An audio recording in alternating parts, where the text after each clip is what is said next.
Aleluia. Glória a Deus. Quero cumprimentar a todos com a paz do Senhor Jesus Cristo. Amém. Desde já quero agradecer a Deus, por mais uma oportunidade que Ele nos concede, de estarmos em sua casa, de podermos participar deste culto de doutrina. O final do ano vai se aproximando, A gente sabe que muitos irmãos estão na correria.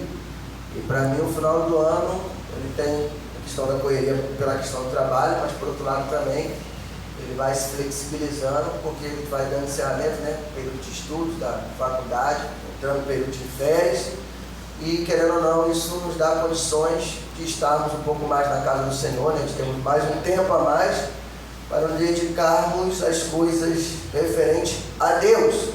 E nessa noite eu gostaria de compartilhar com os amados irmãos a primeira epístola de Paulo a Timóteo, capítulo 5 e o versículo 8, amém?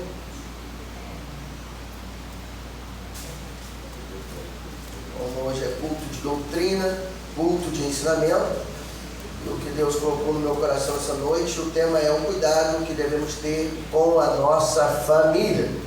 Nós vamos entender que o nosso Deus não é Deus de alienação e nem Deus de desequilíbrio.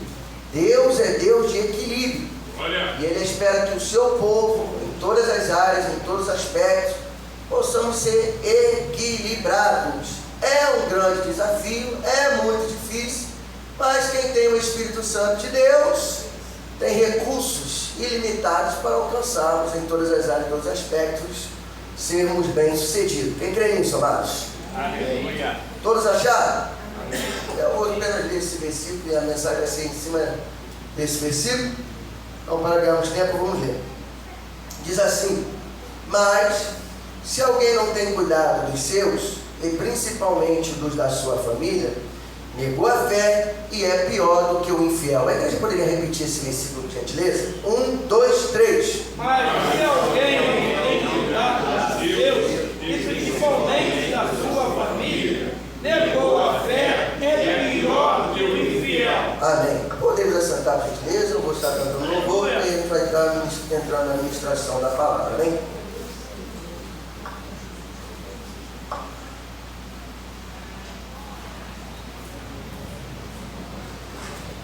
Glória. Aleluia.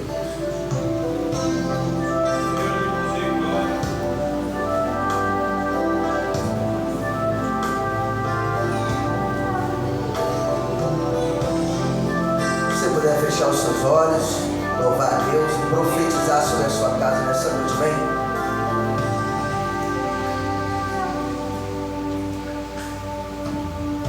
Minha casa será uma casa de bênção. Minha casa será um pedaço do céu. Nela estarão reunidos adoradores que só exaltam ao Deus verdadeiro e fiel. Glória. Minha casa será reconhecida como um lugar de milagres e oração, onde Jesus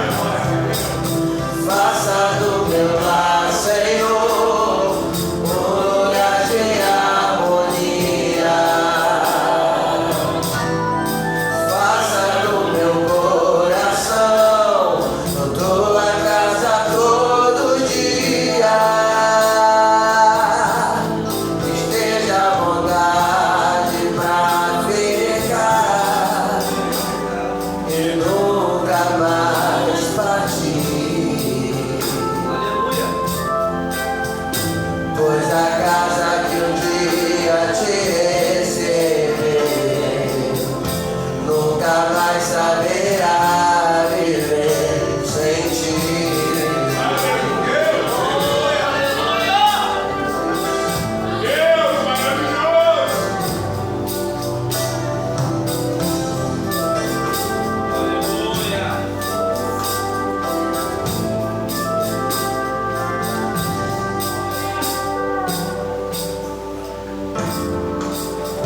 Minha casa será reconhecida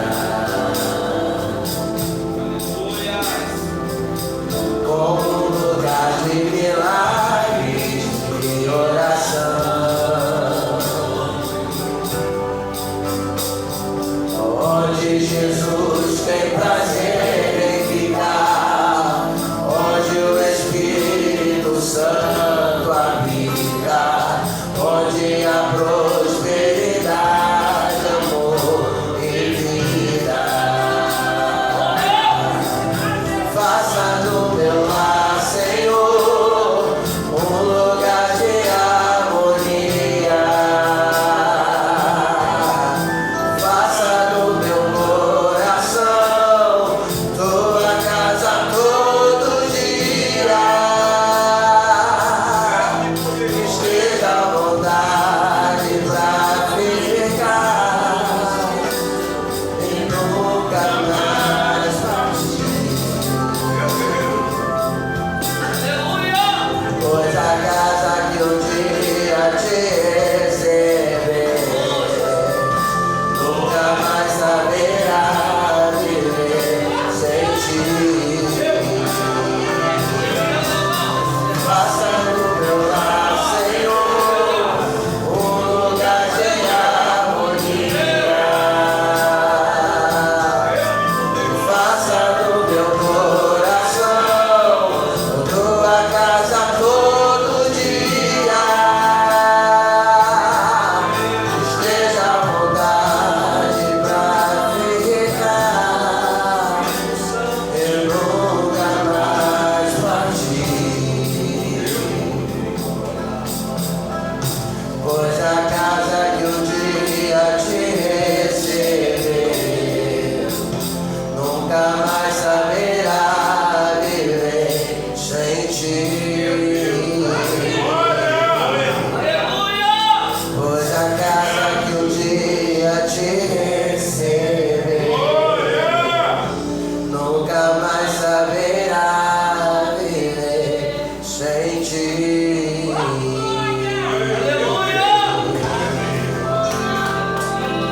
Deus.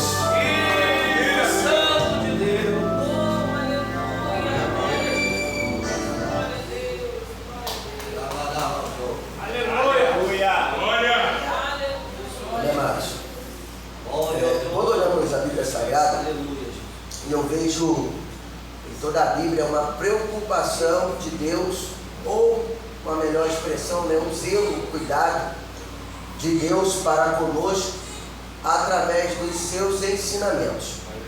A palavra ensinar, amados, ela está ligada a nos doutrinar. A palavra ensinar, ela tem como primazia trazer ao ser humano o conhecimento da vontade, das normas, das regras, dos procedimentos e dos objetivos de Deus para com as nossas vidas. E nessa dispensação da graça, que quer dizer o favor merecido de Deus a nós, e quando nós olhamos o Novo Testamento, dos 27 livros que há dentro desse Novo Testamento, 21 livros são livros doutrinários, 13 paulinos e 8 universal.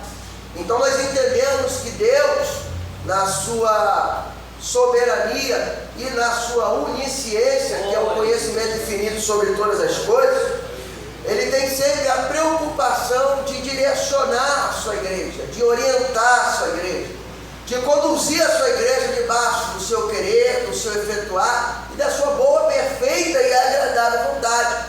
E nós vamos ver aqui este homem, a qual Deus vai instrumentalizar para este propósito, que é o apóstolo Paulo. Nós vamos ver na segunda epístola de Paulo, no capítulo 1, no versículo 11, Paulo, ele dizendo, diante dos homens e diante de Deus, ele assumindo a sua responsabilidade, para o que fui constituído, pregador, apóstolo e doutor dos gentios. Mas eu quero focar nessa palavra, doutor dos gentios. Paulo foi um homem escolhido por Deus para ensinar, para ser um professor dentro dessas sagradas escrituras. E todas as epístolas têm como foco a doutrinação ou a explanação da sã doutrina. Deus, conhecendo a sua igreja, conhecendo o seu povo, Deus tem por primazia preparar e dar estrutura à sua igreja.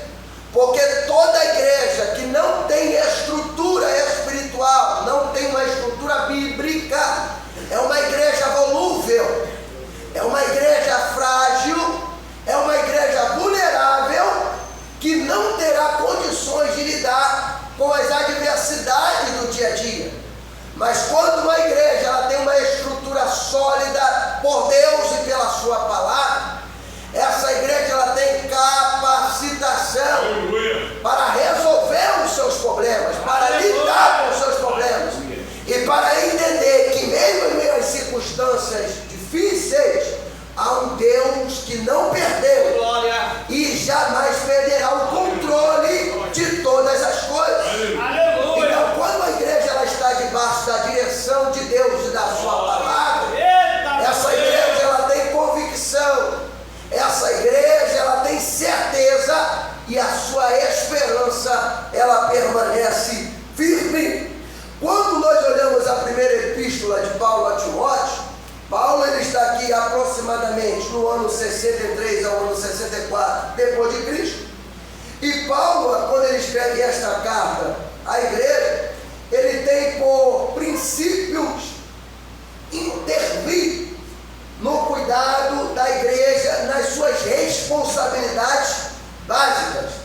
Toda a igreja, todo o povo é constituído por responsabilidade. E Deus, desde a fundação do mundo, ele deu responsabilidade ao ser humano.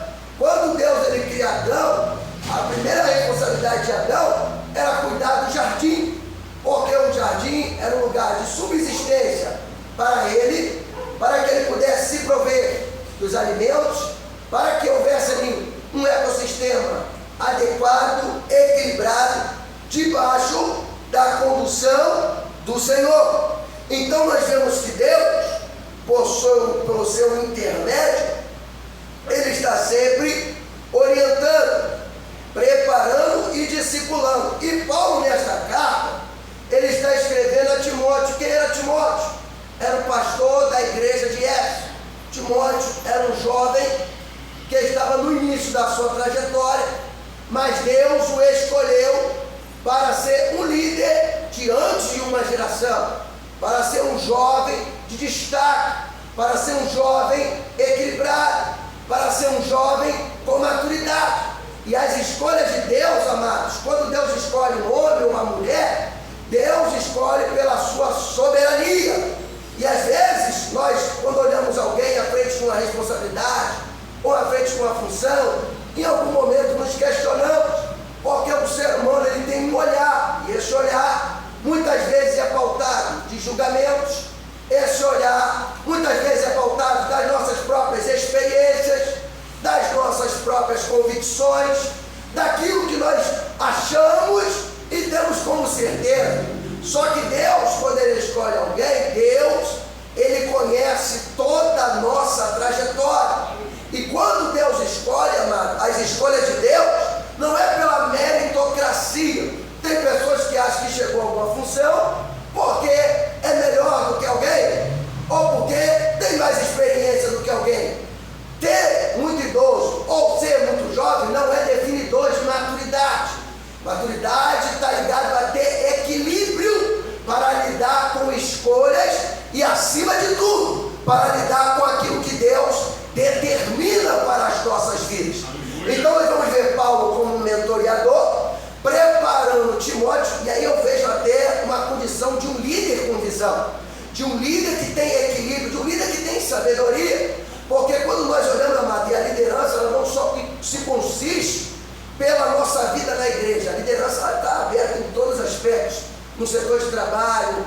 colégio, na família, em todos os aspectos. E uma das coisas que nós temos que ter como consciência, que a nossa vida ela tem limites, amados. Nós temos tempo de existência. E se nós temos tempo de existência, amados, nós temos que ter a preocupação que haverá após nós gerações, pessoas que irão vir, pessoas que darão prosseguimento ao nosso legado, às nossas perspectivas, à nossa herança, e que farão até obras maiores do que nós. Então Paulo, quando ele está orientando a Timóteo, ele estava caminhando ali já para o final do seu ministério, porque teologicamente Paulo ele vai encerrar a sua vida aproximadamente no ano 67 depois de Cristo. Então nós vamos ver que esse ensinamento ele está nos últimos 4 anos da sua vida, da sua trajetória.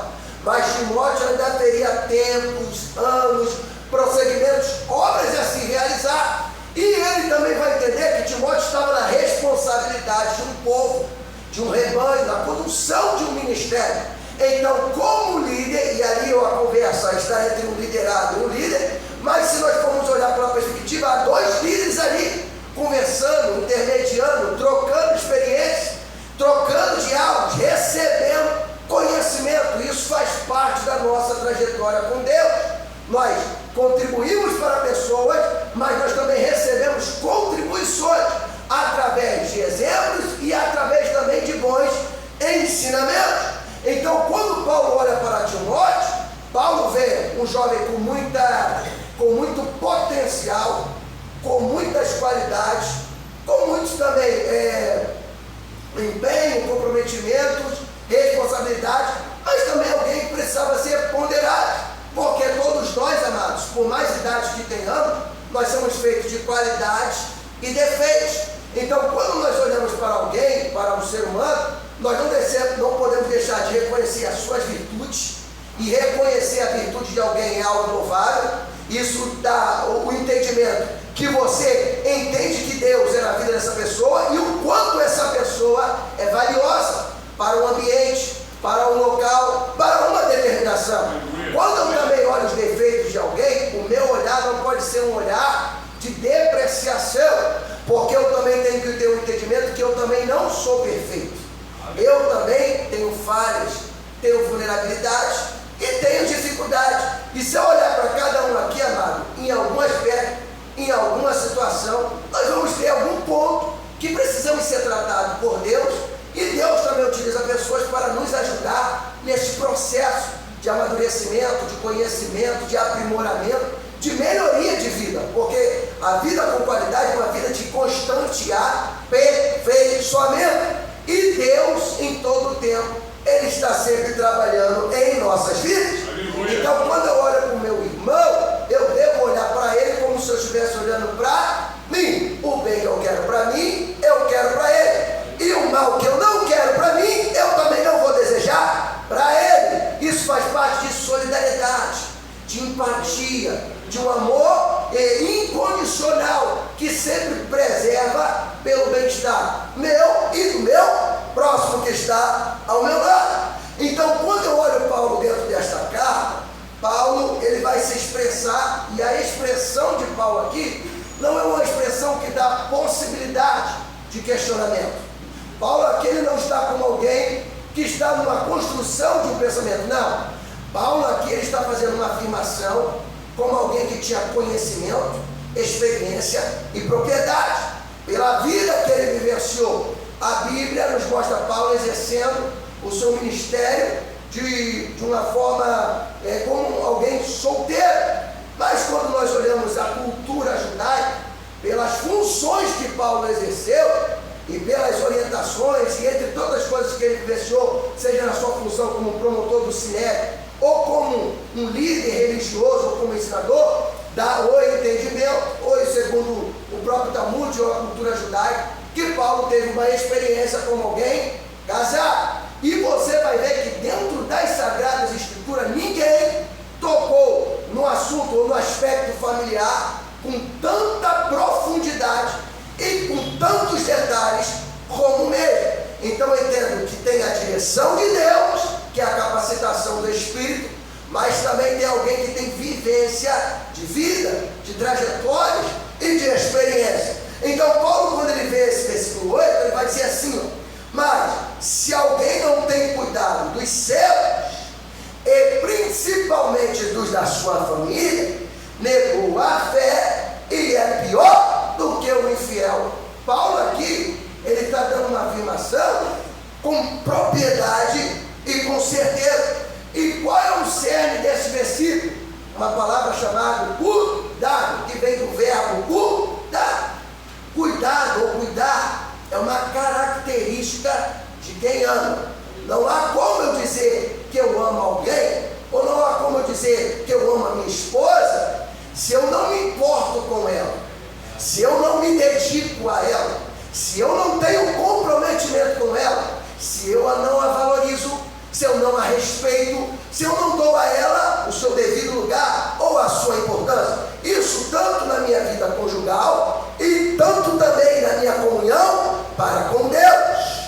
Nós vamos aprender dentro da Sagrada Escritura que as palavras, elas andam lado a lado com as atitudes. No mundo, a gente ouve essa expressão, né? Que as atitudes valem mais do que as palavras. Mas quando nós olhamos para Deus e para a Bíblia, as palavras têm que condizer com as atitudes. Porque a palavra do cristão tem que ser sim, sim, não, não. Passar disso é procedência maligna. Então a palavra do cristão tem que ser uma palavra de posicionamento, uma palavra de firmeza, uma palavra de convicção.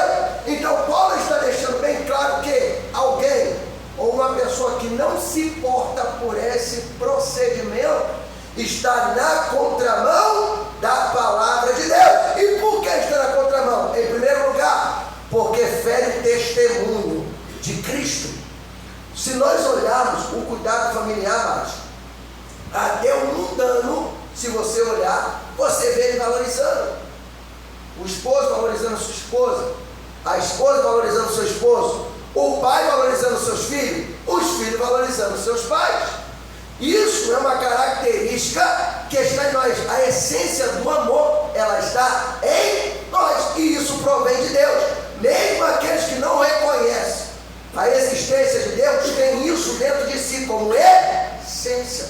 Mas aquele que tem o Espírito Santo de Deus, amado, tem uma prerrogativa maior. Tem uma responsabilidade maior. Por quê, amados? Porque não é alguém que anda pelo caminho da ignorância. Quem anda pela direção de Deus, anda pelo caminho da verdade. E o próprio Jesus vai dizer: conhecereis a verdade, e a verdade vos libertará. Então, se alguém anda na contramão do respeito, do compromisso, do cuidado, do zelo, porque o mundo tem essas falhas, esses erros, a igreja tem o Espírito Santo de Deus na condução da sua vida. E tem a palavra moldando, limpando, libertando, aprimorando, exortando, para que nós prosseguimos e cumprimos as ordenanças de Deus. Quem crê nisso, amados? Então, quando eu olho para a Bíblia, amados, eu não posso só estar querendo receber, né, as palavras de regozijo, ou a palavra de vitória, ou a palavra de conquista. Nós também temos uma hora que devemos ser ajustados. E Deus, Ele conhece a cada um. O primeiro ajuste começa por mim, que estou ensinando nessa noite. E Deus em todo o tempo está ajustando o seu povo em todas as coisas. Eu falei que Deus é Deus de equilíbrio, amados. E por que eu falei que Deus é Deus de equilíbrio? Porque a nossa vida, ela não é só pautada pela vida espiritual, não, amados. A vida começa pela vida espiritual, mas a vida espiritual não é o definidor de todas as coisas.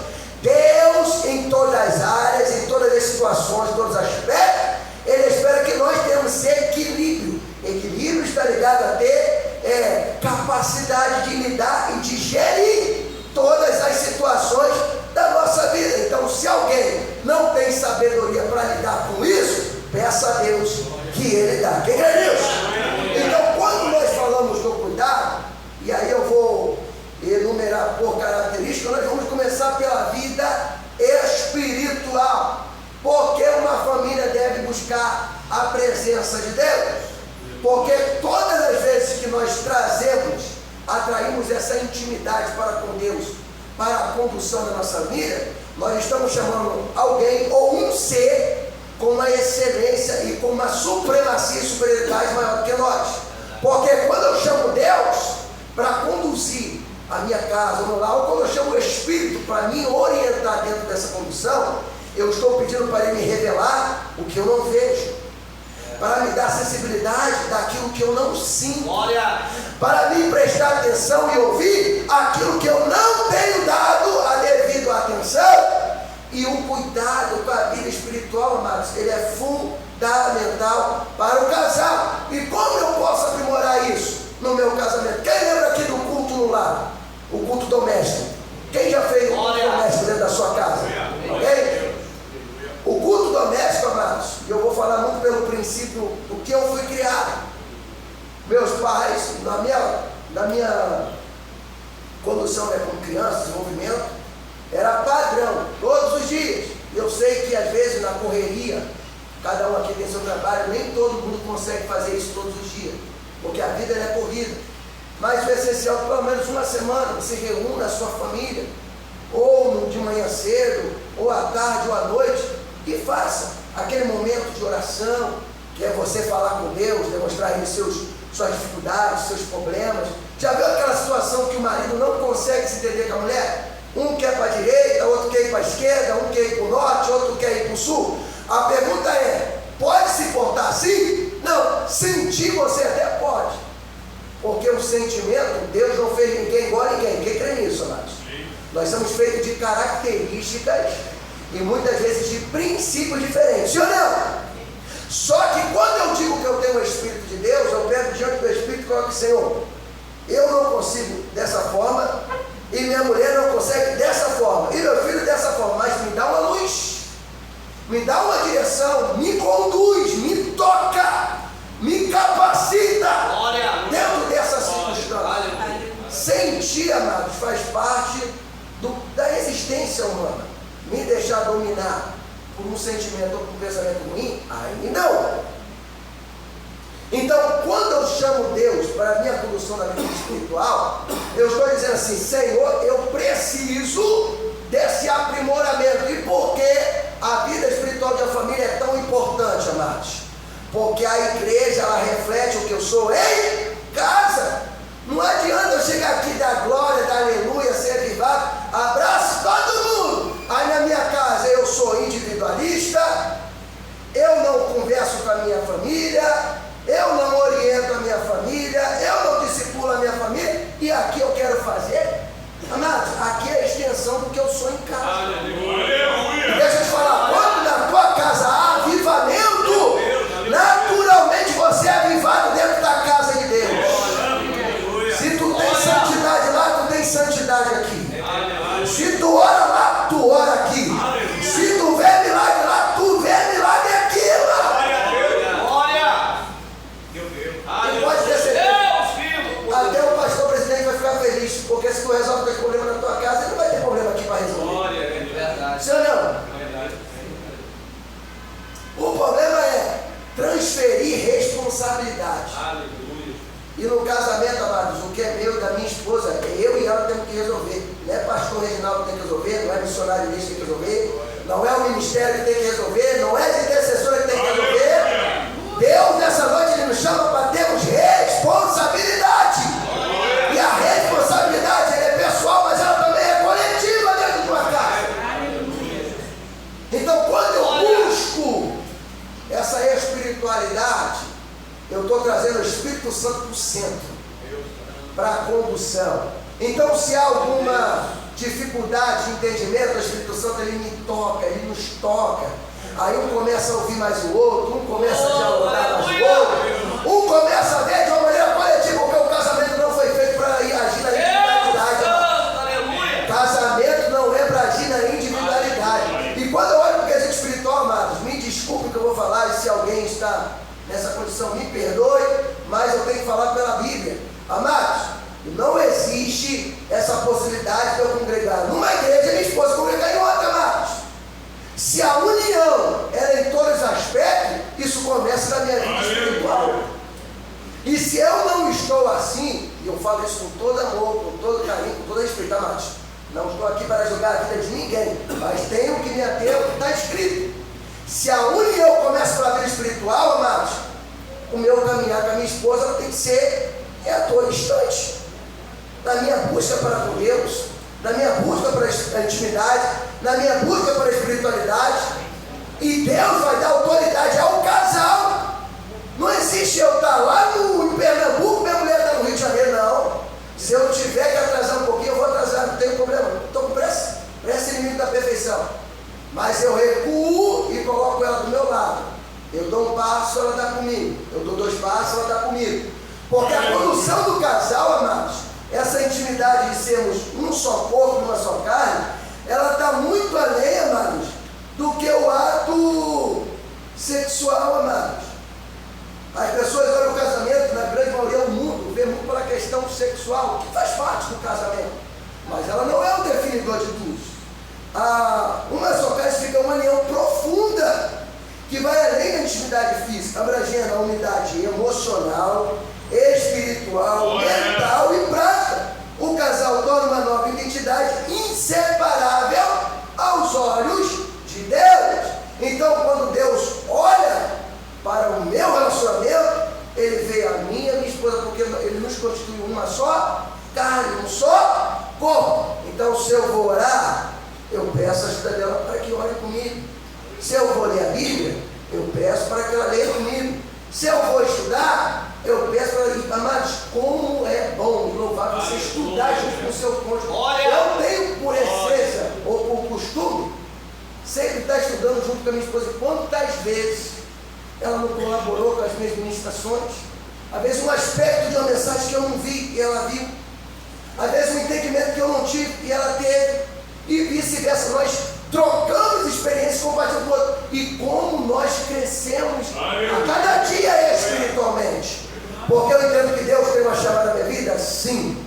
Mas a minha chamada também está condicionada. Ele está comigo, amados. O ministro ou o chefe de família, ele precisa estar ao lado do seu cônjuge.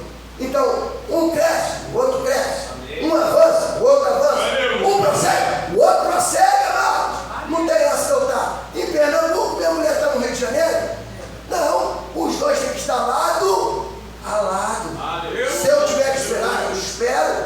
Se eu tiver que ajudar para que ela possa ter esse tempo junto comigo, amados, isso é louvável. E aqui na nossa igreja nós temos vários aspectos que impulsionam e motivam isso. O relógio de oração é um deles. A leitura bíblica anual é um deles.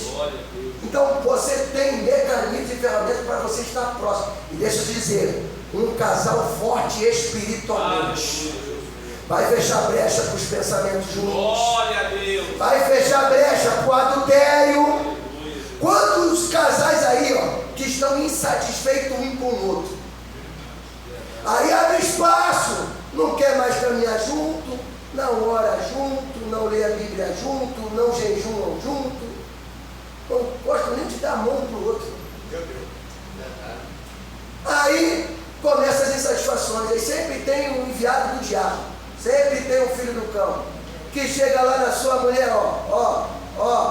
e chega lá aquela filha do diabo lá no ouvido do teu esposo, e o adultério, amado, uma das coisas que a pessoa não presta atenção, ele não começa da noite para o dia, ele vai entrando nas mínimas coisas.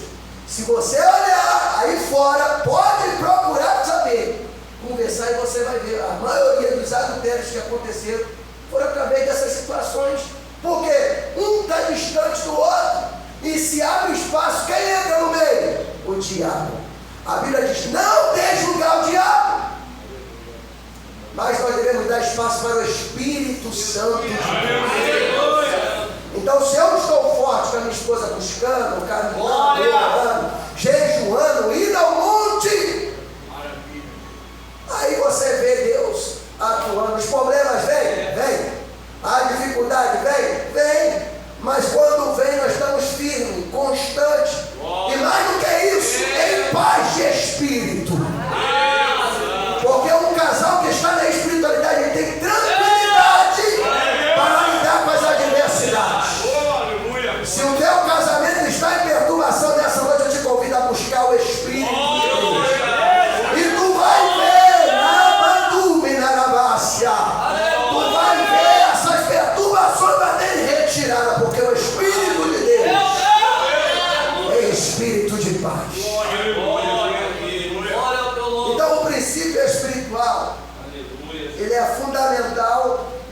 este crescimento, o apoio um para com o outro.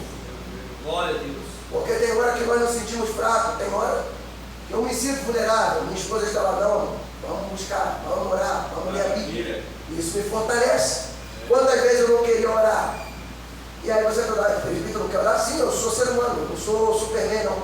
Não sou Deus, não sou o Espírito Santo. Eu sou humano, falho. Eu tenho falhas. Mas se eu tenho alguém do meu lado que me ajuda, me funciona, ela fala, amor, vamos orar. Aí tu dobra o joelho.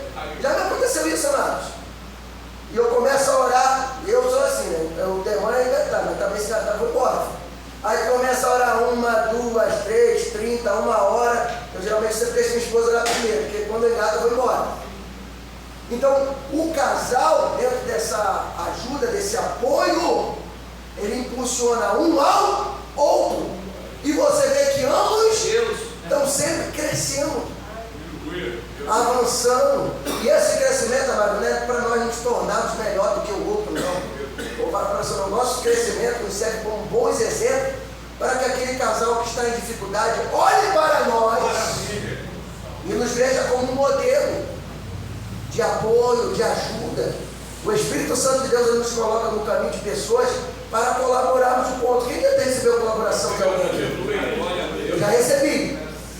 Então, nós sempre estamos dando, mas também nós recebemos através dos bons exemplos, amado. Então, busque com o teu cônjuge. Glória. Se você não tem costume de orar junto, nessa noite, dobra o joelho com ele lá, vai orar um pouco. 10, 5 minutos, 3 minutos. Não vou estimular teu tempo, mas começa a orar, amado. Tu vai ver. Tu começa com 1, daqui a pouco está com 3 minutos, daqui a pouco está com 5, daqui a pouco está com 30. Se deixar, vai orar o dia inteiro. Até porque a nossa demanda é bem grande para a gente apresentar diante de Deus. E aí tem bastante coisa para falarmos com Ele. E isso vai fortalecer nossa vida espiritual, amados. Um cristão fortalecido, um casal fortalecido, ele tem conexão com Deus. Assim como está escrito, Efésios 5, 28 ao 33. Abre aí, por gentileza, amados.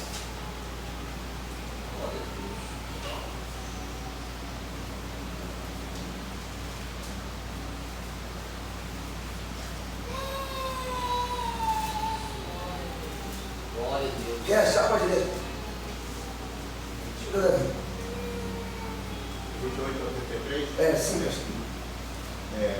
Assim devem os maridos amar sua própria mulher como a seu próprio corpo. Quem ama a sua mulher, ama-se a si mesmo, porque nunca ninguém aborreceu a sua própria carne, antes a alimento sustenta, como também o Senhor a igreja, porque somos membros do seu corpo. Por isso deixará o homem seu pai, sua mãe, e se unirá à sua mulher, e serão dois numa carne. Grande é este mistério, digo, porém, a respeito de Cristo e da igreja. Assim também vós, cada um em particular, ame a sua própria mulher como a si mesmo, e a mulher reverencie o seu marido. Então, o que eu quero para mim, eu dou ao meu cônjuge, à minha família. E qual é os benefícios de ter um casal que tem vida espiritual, amados? Em primeiro lugar, ele vai possuir dádivas e qualidades, como, por exemplo, o amor um para com o outro. E é visível quando você vê como um casal, há esse amor, né? esse desejo de estar um lado do outro. Parece que o rosto brilha. Você vê um brilho especial e excepcional. Eu, particularmente, quando eu vejo vou falar por mim, né? Eu vejo a minha esposa trazendo uma devocional, ou às vezes eu vejo ela tocando um instrumento lá, o violino, né? Ela está aprendendo um instrumento, já está tocando algumas notas lá de música lá, ou vejo ela cantando louvor. Amados, isso para mim traz uma alegria, uma satisfação, assim, que eu não tenho nem como dimensionar. Eu automaticamente, seja em casa ou lugar, meu rosto, eu já começo vontade de rir, porque a alegria é algo que está dentro do coração daqueles que têm o Espírito Santo de Deus. E ver o crescimento e desenvolvimento, amado. Outra coisa, Deus não é Deus do ministério. Pode acontecer da chamada que Deus dê à minha esposa sobressair acima da minha. Aí eu vou olhar para ela com inveja, eu vou olhar com ela com ressentimento, Quem dá ministério, quem dá chamado, quem dá unção é Deus, amado. E o Deus a quem nós servimos, amado, Ele usa quem quer. Se Ele tiver que usar alguém mais do que o outro, faz parte. Procure fazer o que Deus colocou na tua mão. Qual é o mal de muitas pessoas? Não faz o que Deus colocou na sua mão e ainda quer perder um tempo olhando para a vida dos outros. Então cumpra o que é seu e se alegre por aquele que está ao seu lado, desenvolvendo, crescendo, aprimorando, amados. Então você vai ver esse amor, sentir agradável pelo crescimento, pelo bem-estar, pelo desenvolvimento, amados. Outra coisa, um casal espiritual, ele sabe perdoar o seu cônjuge. Porque tem hora que a gente se procede de maneira inadequada. Eu tenho certeza aqui que alguém já falou, às vezes, aquela palavra, às vezes áspera, não sei, no momento de nervoso, ou talvez no momento ríspido, que geralmente o homem que é especialista nessa área, né? Às vezes dá uma tirada na voz, às vezes o nervosismo da situação, às vezes fala de um tom mais rígido. Eu, particularmente, eu sou muito enérgico. Então tem hora que a minha maneira de falar, às vezes eu posso exagerar nas minhas colocações, às vezes na minha forma de falar, às vezes nem é o que eu quero transmitir, mas pela energia que eu tenho sobrando, às vezes a gente se excede numa colocação.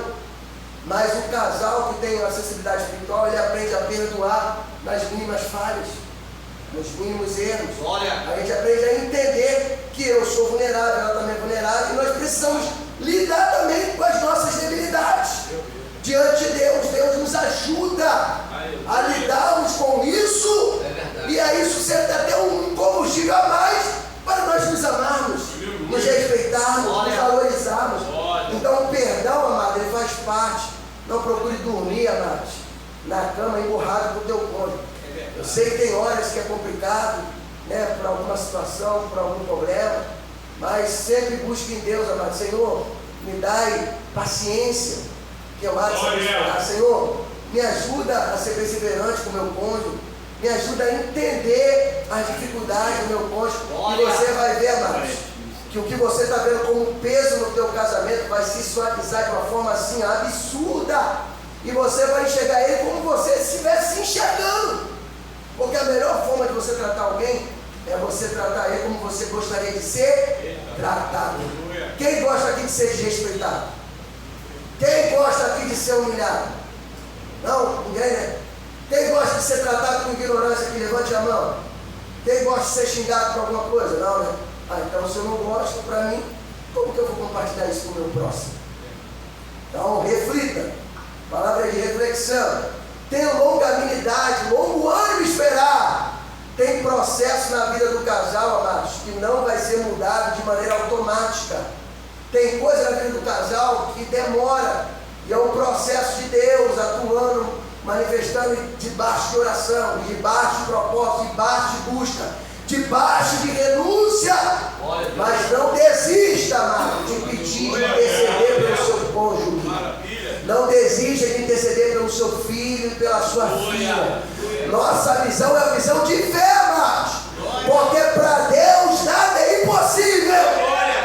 E se for o pior defeito do teu cônjuge, amado, creia, tem mudança para a vida dele. Quem crê nisso?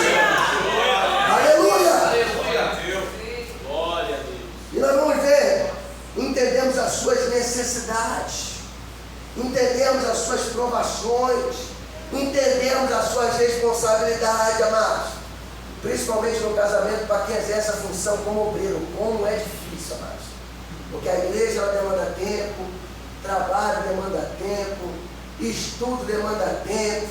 Às vezes quando tem filho, eu particularmente hoje eu não tenho filho, né? Eu vivo a minha vida com a minha esposa, graças a Deus. Particularmente, sou muito bem resolvido por isso, não tenho falta de nada. Mas aqueles que têm filho ou que têm desejo de ter filho, se é um desejo do teu coração, que Deus te abençoe e te faça prosperar. Mas você sempre lida com essa dificuldade, né, de saber gerir esse tempo. Esse tempo é um grande desafio do ser humano. Mas Deus, através das orações, da busca, Ele já está nos dando.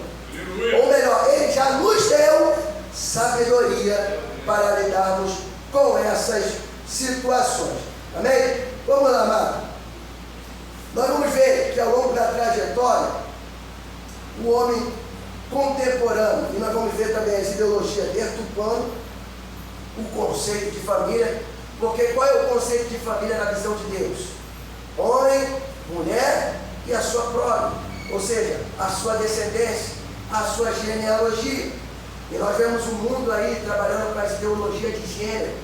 Eu particularmente lido dentro da faculdade, e aí você vê pessoas em diversos aspectos, em diversos, de hoje tem aquela sigla LGBTQI, mais não sei o que, eu não sei nem a tradução total daquelas siglas, né? E na visão do mundo, família está englobado de forma geral, tudo que se une, tudo que se junta é tratado como família.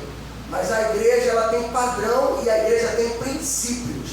E os nossos princípios, amados, não se admoesta ou não se submete ao padrão mundano. O nosso padrão é o padrão de Deus. Então a família no conhecimento de Deus, em primeiro lugar, ela exerce um lugar de adoração. Em segundo lugar, ela é um modelo para a existência, para o progresso e para o prosseguimento da sociedade. E essa família, amado, ela vai trabalhar debaixo de uma comunicação. O que é nos comunicarmos? Comunicarmos é o ato de nós falarmos aquilo que nos agrada e também aquilo que nos desagrada.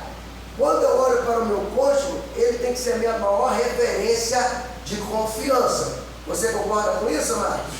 Então, quando tu olhar para a tua esposa, ela ou tua esposa olhar para você como esposo, vocês têm que ser o maior ato de confiança um para com o outro. Tem pessoas, e aí cada um tem seu caráter, tem sua personalidade, eu entendo isso, mas o casal ele tem que procurar um no outro esse ato de credibilidade. Porque aconteça o que acontecer, amados, quem está do seu lado é a sua esposa e da esposa é o esposo. E dentro dessa união, o Espírito Santo de Deus atuando e manifestando. Então a comunicação, ela é fundamental para me relatar o que eu tenho ou o que eu vejo como algo bom, saudável. Isso tem que ser citado para que haja essa manutenção, mas aquilo que me desagrada também eu devo citar, eu devo agir e eu devo relatar para que eu possa tratar, amados. Se você está com a dificuldade, relate ao seu cônjuge.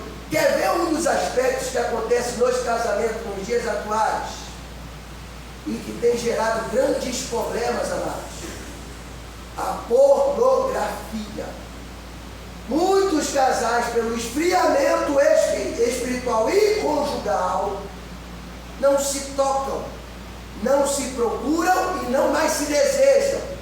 Quando você sentir isso, que isso está atuando, amados, converse, dialogue e busque ajuda e apoio, amados. Não deixe o seu casamento ser destruído pelo ato de ignorância. E o que é ignorar, amados? Ignorância vem do verbo ignorar. Significa desconhecer princípios, regras e fundamentos. Então, se você está vendo que as coisas não estão boas, amados, não durma virado um para com o outro. Chame, conversa. E se os dois não estão conseguindo, amados, busque ajuda. Essa ajuda pode ser tanto ao pastor Reginaldo, que é o nosso pastor presidente, juntamente com a sua missionária, vão ouvir o seu problema, vão procurar te ajudar, te aconselhar e, acima de tudo, não vão espalhar a sua vida para os outros, porque o que é contado em segredo fica em segredo. No dia de hoje nós também temos ajuda psicológica, que é o profissional, o psicólogo, que ele está ali para te atender, te ouvir, lidar com as suas demandas, observar suas situações e atuar diante daquilo que você apresentar para ele. A pergunta é abaixo: quando eu falo dos meus problemas, eu estou demonstrando a minha vulnerabilidade? Sim, só que você está agindo com sabedoria, porque vulnerabilidade todos nós temos em alguma área, em algum aspecto. Agora, quando eu não procuro ajuda, amados, é eu querer andar numa vida de risco. O que é que acontece com alguém que anda em risco, amados? em alguma hora, em algum momento, pode deslizar e ter para si uma morte em alguma situação, que no caso familiar pode ser o fim do seu casamento. Então, quando você, o teu cônjuge, procurar ajuda lá em alguma situação, ouça. Em primeiro lugar, antes de você falar alguma coisa, ouça. E o seu ouvir, amado, não seja um ouvir com julgamento. Ouça e entenda que se ele está compartilhando com você, é porque ele te ama, é porque ele te valoriza, e é porque ele não quer perder a dádiva, o benefício que Deus deu na mão de vocês, amados. Ouça, analise o que você está ouvindo, para que você possa tomar uma decisão. Qual é o mal do ser humano, amado? Querer tomar decisões no nervosismo, na prepotência, na arrogância, ou na melhor palavra que define tudo isso, na carne. Na carne, amados, você só vai se dar mal. Na carne, você vai perder. E na carne, você vai entrar para as estatísticas que estão aí fora. Quantos casais aí fora que estão separados? E por incrível que pareça, muitos deles são cristãos. Por incompatibilidade de gênero, adultério, perda da vida financeira, porque não sentaram para conversar e dialogar. O diálogo, ele é fundamental dentro desse processo. A outra coisa, amados, dentro do casamento que é fundamental, e eu vou caminhar para a gente encerrar: a provisão material e financeira. Eu falei do aspecto espiritual, eu falei da unidade como casal, eu falei da comunicação, mas o lado material, ele também tem que ser observado. A gente vive um momento no Brasil de grande instabilidade financeira, política, desemprego, entre tantas coisas. Quantas pessoas qualificadas aí estão desempregadas, amados? E não é porque querem estar desempregadas, é porque não tem vaga de emprego para aquilo que a pessoa precisa. E eu já passei por isso, amados. Quando eu conheci a minha esposa, eu era fiscal de obra no VLT, e na época eu já ganhava média de 8 mil reais, isso há mais de 12 anos atrás. Minha esposa fazia atendimento jurídico para o Banco do Brasil, já atuava como advogado, e quando nós iniciamos nosso namoro, nossa condição financeira estava excelente. Quando nós noivamos, o desemprego já me alcançou. E a vida de cristão, acho que do assembleano, eu não sei porque, eu vejo as outras denominações, eu acho que a vida deles são mais tranquila do que a nossa. Mas a vida de obreiro, assembleano, é complicado. Geralmente desemprego, enfermidade, alguma coisinha sempre nos seguindo. Mas eu creio que Deus deve estar tratando alguma coisa na nossa vida. Então, quando eu noivo com a minha esposa, o desemprego já me alcançou.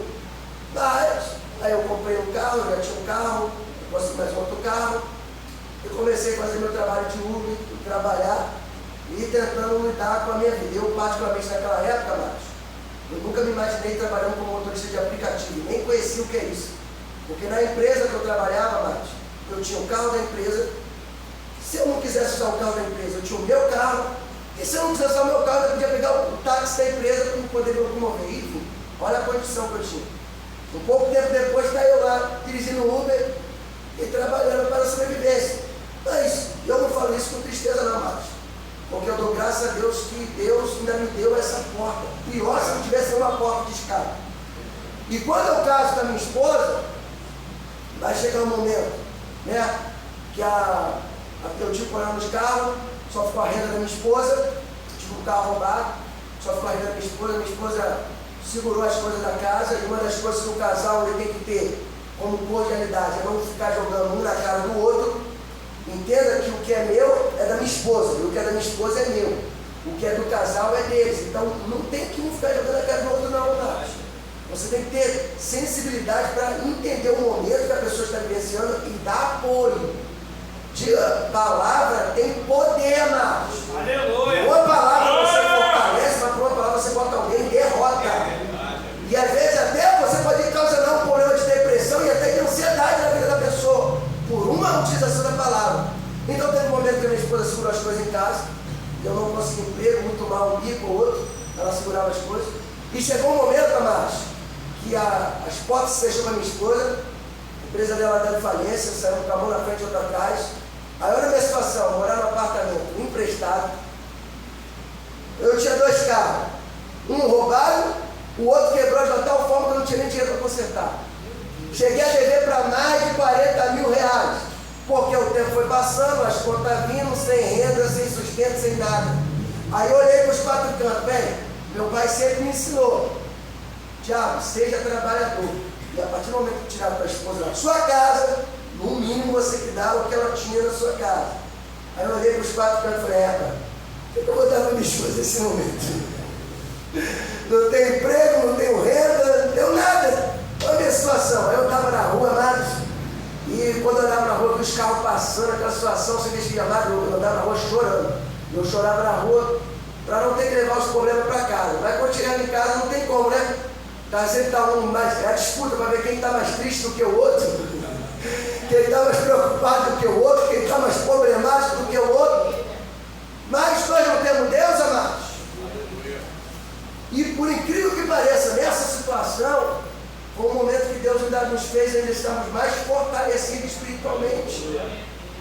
E nós começamos a fazer um propósito no monte, e a gente andava 1h10 para ir para o monte, porque eu não tinha dinheiro para pagar ônibus, não tinha dinheiro para passar, as coisas acabando. E aí eu lembro que eu estava em casa, e Deus, aí minha esposa, uma colega dela de profissão, lembrou dela, mandou mensagem, sei que elas conversaram, ela falou, Tiago, ela quer vir aqui, mas a gente não tem nada para recepcioná-la. Eu não vou mandar ela vir não. Eu falei, não, deixa ela vir. Quem sabe, né, Deus trabalhando em alguma área, em algum aspecto. Na melhor das hipóteses, vai receber uma oração. E nessas situações, às vezes a oração é até melhor do que uma palavra, né, às vezes até do que um dinheiro. Aí a mulher veio, eu fui a minha situação, nem dinheiro para cortar o cabelo eu tinha mais. Eu arrumei uma bicicleta emprestada, saí do São Bento para vir aqui para perto do Shopping Grande Rio para cortar o cabelo com meu irmão. Nem dinheiro para cortar o cabelo eu não tinha, olha a minha situação. Aí eu volto, na época eu liderava o departamento de varões, tinha saído à noite, aí eu volto para cortar o cabelo, para utilizar o departamento, tudo. Aí eu volto e estou lá. Quando eu chego a morar no condomínio, e nisso eu tinha que arrumar R$100 no condomínio, e a conta de luz Deus não deixava passar de R$50. Não sei como, não me pergunte como, mas a conta de luz não passava de R$50.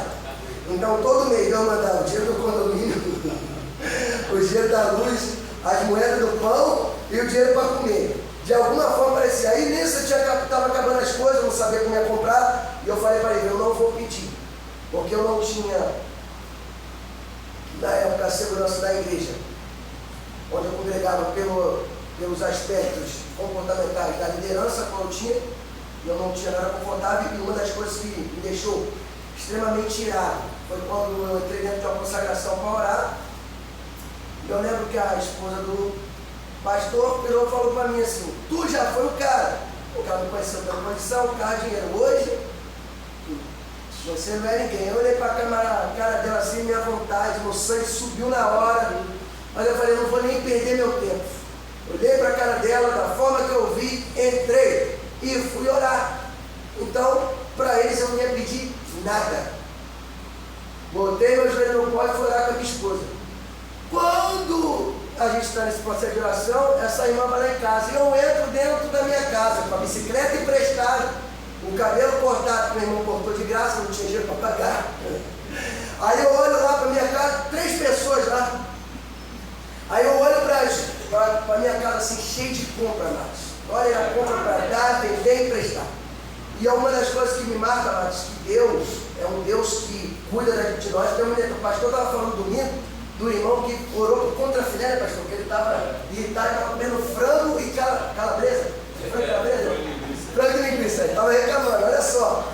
Amado, Deus, calma, eu sempre gostei de Danone, Danone, sucrilho, chocolate, bolo, até hoje sou assim. E eu não tinha dinheiro nem para comprar alimento para casa, que era para comprar isso. Aí eu estava na casa Matos, quando eu olhei as compras, aí tinha lá aquele chocolate, eu esqueci o nome que tinha lá. A mulher trouxe lá, Brownie. Aí tinham carne, veio dinheiro. Eu olhei assim, a minha esposa recebeu um negócio, ficou chorando, né? Eu olhei assim, com a bicicleta, hoje se virinando, mas meu rosto brilhava de felicidade. Aí então o pessoal orou, conversamos, você pode dizer, pressão por um café, e oramos. E é interessante, amado, naquele processo eu fiquei 8 meses de prova. E Deus não abria as portas para minha esposa, nem na área do direito, nem na minha área. Quais eram as portas que Deus abria quando as coisas estavam acabando? Deus não deixou de nada, mas Deus só mandava o necessário. Aí eu ia fazer bico de segurança, eu ia trabalhar como ajudante de obra, eu ia puxar telhado, levar bolsa para os outros, capinar, puxar areia. E não é meu problema, mano. Eu sempre fui um péssimo ajudante. Meu trabalho de ação nunca foi meu forte. Eu sempre fui um cara mais intelectual. Mas eu sei da minha responsabilidade. E eu casei, eu sou homem. Como homem, eu tenho que me virar de acordo com aquilo que Deus me dá. Então eu tenho que ter fé e coragem para lutar mais. Às vezes, a porta de escape que Deus vai nos dar não é o que nós queremos. E às vezes nem as nossas atribuições. Mas se é o que Deus deu, graças a Deus por isso. Porque Ele está colocando, eu lembro, amados, que antes de Deus me dar um carro nas minhas mãos, para poder trabalhar, e eu estava sem dinheiro, sem nada, apareceu um bico, as coisas estavam acabando na minha casa, e apareceu um bico de 30 reais, lembro se fosse hoje. E eu lembro o evangelista Josué, que é primo do evangelista Ira, né? Eu tenho como Ira, eu tenho eles como amigo, como irmão. O Josué sempre arrumava bico para mim fazer alguma coisa. Aí o Josué foi e falou para mim, Tiago, eu tenho um serviço para tu aí, mas eu não sei se tu vai querer. E o Josué, eu sentia que o Josué ficava sem graça, né? Porque aí o Josué se conhece há mais de 20 anos.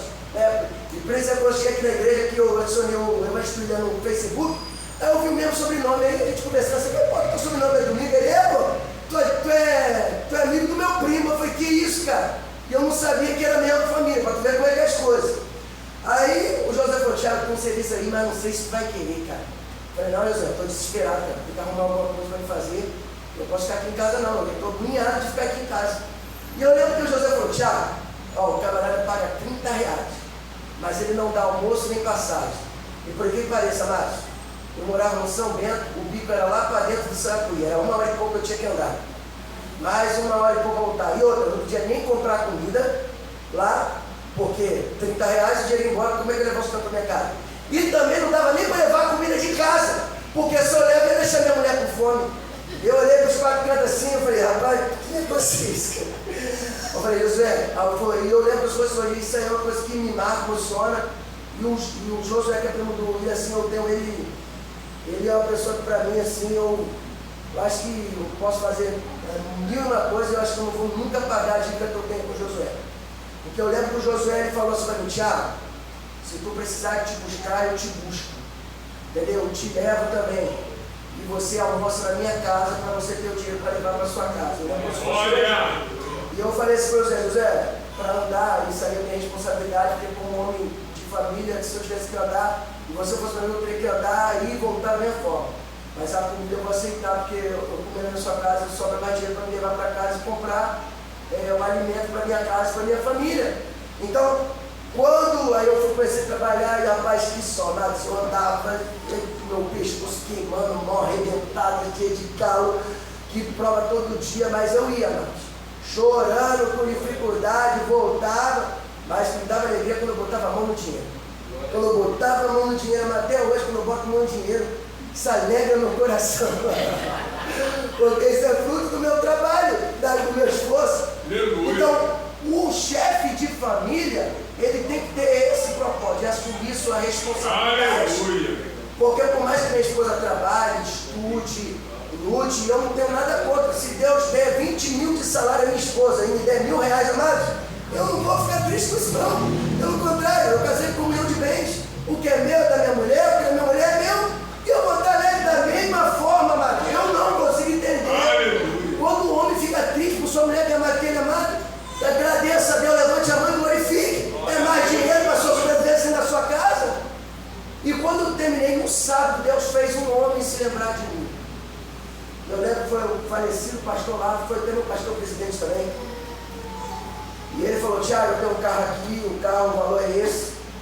Eu falei, falei para ele: pastor, eu não tenho um centavo, eu não tenho nada para dar ao senhor, nada. Aí ele falou, orou, a gente conversou. Eu sei que ele me convidou para ir lá na casa dele, eu fui no outro dia. Aí ele chegou conversando e falou: não, Tiago, toma um carro aqui mesmo. Amados, dali eu comecei a trabalhar. Para quem ganhou R$30. Eu lembro que aí um camarada até falou para mim: você parece até brincadeira, irmão Cláudio. Aí ele falou: vou te dar uma moral. Eu trabalhei pesado, daria 180, né? Alano de sorriso mercado. Vou te dar uma moral. Aí eu pensei: pô, vai dobrar o meu valor, né? Valor baixo, na época eu ajudando a ganhar R$70, ele pagou 30. Vou te dar uma moral. Qual a moral dele? R$20 a mais. Eu olhei pra cara dele. Eu amei, graças a Deus. Peguei o dinheiro e fui. Amados, na primeira semana que eu trabalhei, eu acho que tirando o combustível eu fiz para mais de R$2.000. Numa semana. Mas eu trabalhei com desespero, amados. Eu saía de casa, dava um beijo à minha esposa e entrava no carro. E ó, eu só pensava no dinheiro, amados. Eu só pensava no dinheiro. Trabalho, dinheiro. Quando eu chegava em casa, amados, eu chegava com aquela pacote de dinheiro assim no bolso, amados, que alegria no meu coração. E o sentimento de saber que eu estava levando a sobrevivência para minha esposa. Mas Deus, quando eu falo isso para a gente fechar nessa mensagem, Deus é aquele que nos prova no muito e no pouco. E a Bíblia diz: ser fiel no pouco, que no muito eu te colocarei. E qual é o momento que você está vivenciando nessa noite? Se eu olhar aqui para cada um, tem pessoas que vão dizer que não estão vivenciando o momento que gostaria. Mas aprenda a ser grato a Deus das mínimas coisas. Porque quando eu lembro dessas experiências que eu vivo hoje, ainda não estou do jeito que eu gostaria. Mas eu agradeço a Deus por tudo que Ele tem feito por mim. E tenho sempre a perspectiva, irmão Valdir, que Deus fará coisas maiores para a minha casa e pela minha família. Eu profetizo sobre a tua vida, sobre a tua casa, sobre a tua família. Que até o final deste ano, a mão de Deus vai modificar quais circunstâncias, história, e aonde seja, qual é o problema que vocês têm. Deus é Deus de transformação. Não seja como alguém que entra em apostasia. Porque esse texto, para frisar essa mensagem, ele vai bater contra alguém que está em apostasia espiritual, está no estágio de incredulidade, que não crê no poder e na capacidade de Deus. Eu vou fechar nesse ponto, porque dentro dessa mensagem tem vários aspectos que nós podemos abordar, mas as horas já nos convidam. Mas, amados, nós jamais podemos perder a convicção em Deus e na sua palavra, amados. E é por isso que a igreja, uma igreja que anda no avivamento, que anda avivada, ela jamais pode perder a certeza da sua oração. Quando as coisas apertarem, seja no aspecto emocional, familiar, no entendimento, no espiritual, no seu casamento, da sua família, busquem Deus, amados. Outra coisa, mas quando você entrar aqui na igreja, amados, eu vou te pedir um imenso favor. Não entre como se você tivesse mais um dia aqui, não, amados. Não olhe para mim ou para alguns irmãos que estiverem dirigindo, pregando, anunciando, como um olhar de depreciação, não, amados. Entre aqui com um desejo, coração de adorar, amados. Porque eu creio no poder da oração. Um cristão que adora a Deus em espírito e em verdade, através da tua adoração.